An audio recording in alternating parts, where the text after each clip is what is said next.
To recognize National Volunteer Week, we decided to invite one of Niagara-on-the-Lake's most dedicated volunteers into the studio.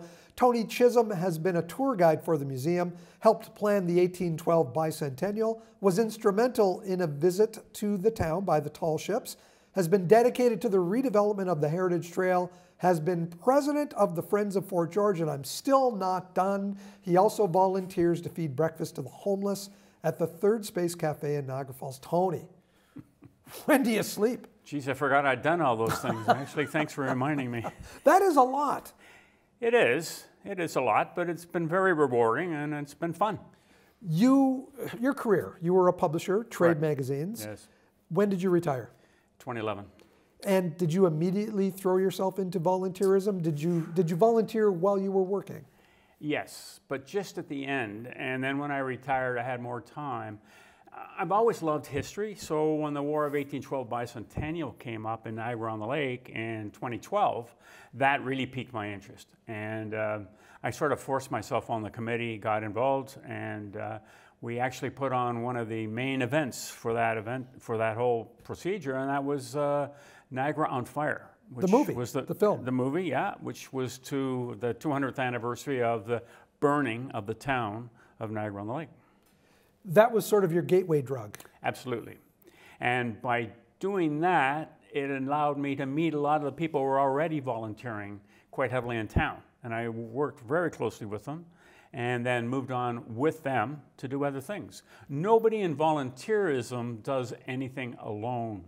They have to have other volunteers working with them and helping them. Is that part of what you get out of this community that builds around similar interests, similar desires to give back? Very much so. That's a big part of the reward that comes out of working as a volunteer. Having other volunteers that you're working with to accomplish something that's important to the group as a whole.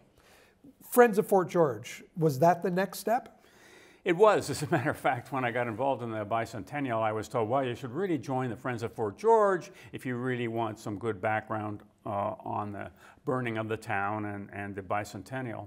So that's when I first got involved and became a director, and then after a few years became president. And I've been president for about a decade or so. What are some of the things that you've been involved in through that role?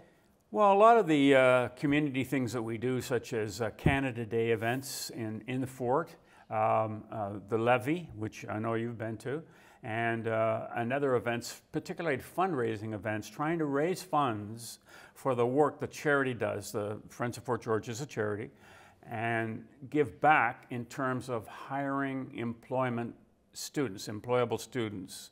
And we as the Friends probably hire between 10 and 15 students every summer to work in the fort. Amazing. It's very rewarding for them. They love it. You know, they're taught by Parks Canada the history of the area, how to fire muskets, and they get right into it. It's a great project, and it means that when the tourist arrives at the fort, there's a whole squad of soldiers already dressed up, trained, and marching, putting on a show for the tourists. It really brings Fort George alive.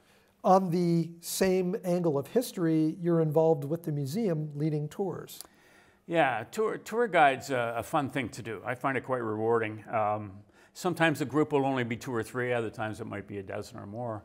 And I try to develop a conversation with the people that are on the tour to see what their interests are, rather than just have a spiel that I follow. And the more I've done that way, the more rewarding it's becoming. And I'm often thanked for that. And the odd person will give me a tip or something like that. Okay, that feels great, you know? Got $5. Tell me about the tall ships and the visit to the town. All right, I got involved in the Bicentennial. That's a tough word to do, but I got it right. It is. For Niagara-on-the-Lake. And we found out that the government, federal government, I believe, was prepared to pay for a group of tall ships to come through the Great Lakes and to different ports. And I found out that there was a group going to be in Hamilton, and we were going to bring them. We decided this would be a great adventure to bring them to Niagara-on-the-Lake, but there was no dock in Niagara-on-the-Lake. So we did get funds from the government to bring a portable dock system over from Toronto across the lake, set it up And then 2 ships came in, and this was in 2017. And then because the government had contributed, they insisted that the visits be free to the people, and people lined up and just loved it. These were the beautiful ships on the lakes, and it was a great opportunity for people to get inside and talk to the sailors. One of your current directives right now is with the Heritage Trail. Right. Doing a lot of fundraising, trying to get that trail, I guess, remade all the way through to, would it be the village of St. David's? Yes, to York Road, basically from downtown Niagara-on-the-Lake to York Road between St. David's and Queenston. This is the old railway line. It's the old railway line, exactly. And it's just been lying there vacant and muddy and rutted and doing nothing for years. 66 feet wide, so it's a substantial amount of property. But the idea, the concept is to join the communities in Niagara-on-the-Lake. We're going to be joining via this trail, St. David's and Queenston with Old Town. So that if somebody wants to walk, ride a bike, whatever, take a wheelchair from St. David's to Niagara-on-the-Lake, they can do so on this trail. Another thing, outside of Niagara-on-the-Lake, outside of history, is your volunteerism with the homeless here in Niagara Falls. Yeah, I've got to thank a friend of mine, Rick Malone. He and I have worked together on a lot of these historical events in town, but he was very involved in Soup Kitchen originally in Niagara Falls, and got I and a couple of other people involved. And then it sort of closed for volunteerism, and so we started working with the Third Space Cafe.